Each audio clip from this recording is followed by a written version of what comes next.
Hey everybody, welcome back to Brain Muffin at the Movies. And as we get closer and closer to the Star Wars first trailer coming out for episode 9, which we still haven't had, we have a new article published just a handful of days ago about Star Wars 9 shock. This is from expressco.co.uk. Excuse me for the burp. So this is more rumor and speculation. I don't know how true this is going to be, and we'll find out. So, Star Wars episode 9 shock. Rey is not that powerful in the Force and can never be a Jedi. What? So she's only a Mary Sue. So she's a Force Mary Sue and that's it? Star Wars hero Rey seems unbelievably skilled in the Force, but there is an explanation for that seems so powerful so fast. Because she sucks. Because JJ has no clue what he's doing, basically. And now they're going to retcon the entire movie, really? So Rey is constantly shocking everyone around her and often the audience in an incredible display of power. How did she hold her own against Kylo Ren in The Force Awakens with no training? How did she battle Snoke's Praetorian Guard, supposedly the greatest warriors in the galaxy, with half an afternoon's training on Ahch-To? How did she lift a landslide of boulders in a messianic moment? It simply stretches credulity, and let me guess, the whole thing is a dream. However, there is a simple explanation for her amazing burst of power which also reveals how she is nowhere near as strong as everyone has been led to believe. Also links in nicely that small boy in Canto Bight with the broom. They expressed everything wrong with, okay, this is Star Wars 8. That's The Last Jedi. What? What about Rey almost total lack of any training and knowledge about the Force is, well, the key. The new argument says the central theme of episodes 7 and 8 is that the old is actively detrimental to the potential of the new. Okay, that's dumb. I would argue that the whole point of these movies is that the dogmatic adherence to a specific training program has been at best holding Force users back for millennia. That's even dumber. And at worst, causing explosive or genocidal outbursts in the form of powerful Sith. Really only because Lucas made the rule of 2 in the prequels, which was just stupid.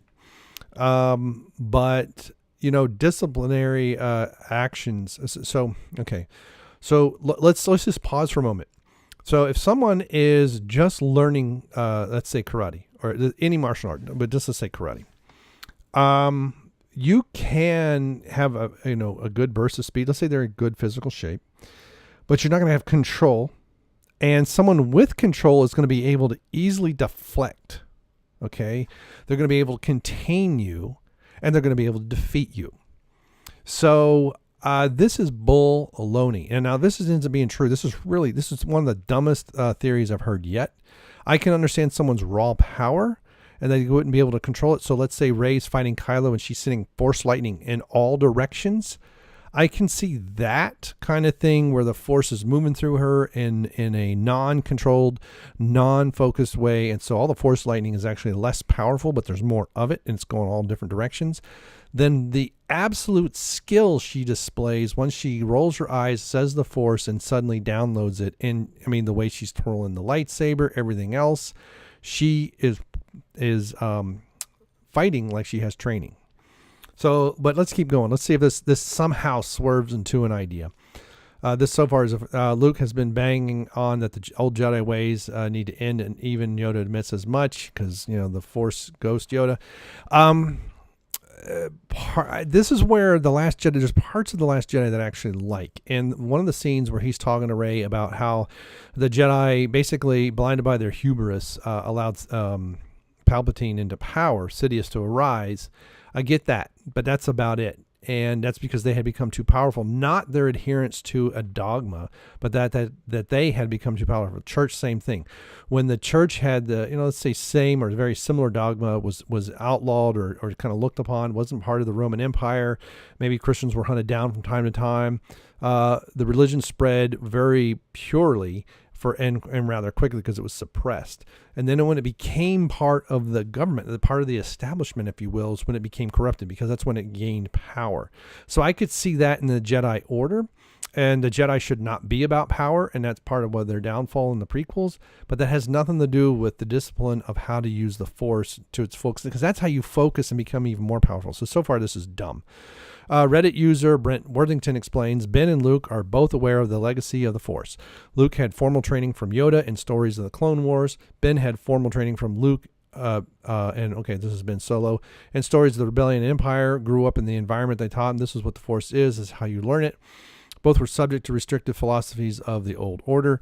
That's not restriction, but you're not ready. That is restriction, but that's just parental control. And beware of powerful emotion. If you screw this one up, you might be executed in your tent while you sleep. Rey has no such restrictions. Yeah, she never become full. But see, again, I could see her being a powerful Force user, but not focused. And so lifting all those rocks is an incredible amount of focus as opposed to lifting one rock. Go try to pick up 2 heavy rocks. Even if they are volume-wise the same as one big heavy one, they typically are less. It's harder to do 2 at once. Her first abilities are not only sanded down to the old order's expectations, but they're almost completely latent. That's funny, sanded down. Her Force abilities come out when she needs them in times of heightened stress, escape from the torture. Okay, our natural Force abilities aren't hampered by questions of should, but only questions of can. I don't really, in the original trilogy, I don't see Luke talking too much should when he's choking guards and mine. He has a plan, he has an agenda, and he's going straight forward with it. And that has, it's not up until he gets to Jabba the Hutt, who has a strong mind, that he kind of runs into some resistance. That is focused, and I still would imagine, this is take whatever you want. Someone with, let's say you got 2 people 100 yards apart, one person's never fired a gun, the other person has been training all their life. Who do you think is going to be hit first? This is stupid. To go toe-to-toe with an albeit incompletely trained Sith because he doesn't have a lifetime of people telling him this is dumb. This is excuse making. This is excuse making to an extreme.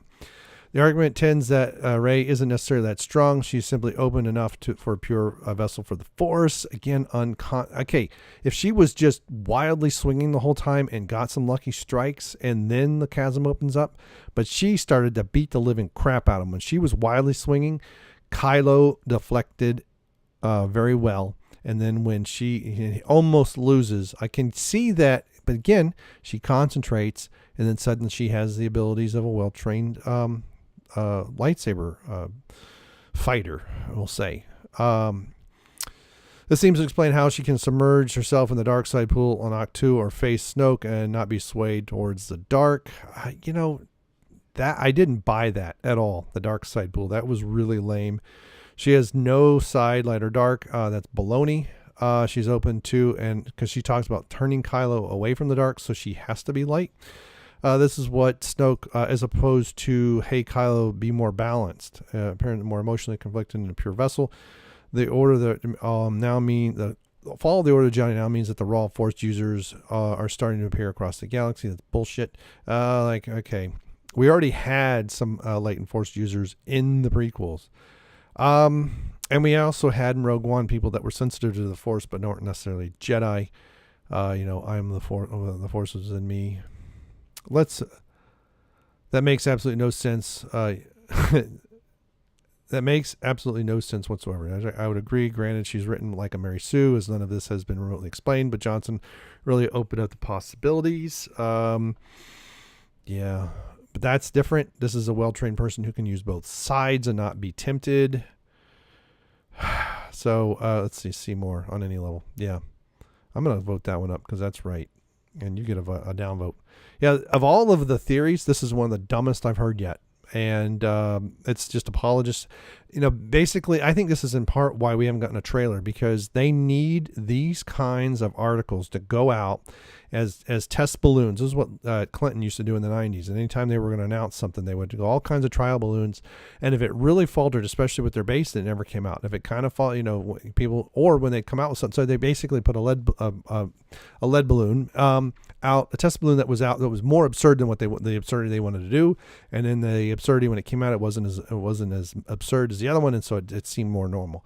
And I think that's what we're getting with these articles. It's preparing people for the most absurd things, and they'll get close, but not quite there. And we're like, oh, that wasn't so bad. But it's not going to work, Disney. It's not going to work. We know your trilogy is garbage. The toy sales are in the toilet. You are losing $180 million in 2018 on Star Wars, which is completely unheard of. And this isn't going to work at all. All right. So what do you think? Do you think this is dumb, or do you think this is the most brilliant thing you've ever read? I think it's stupid. And so share this everywhere. Go click all these things on here when I put the video up. All right. Thank you very much. Goodbye.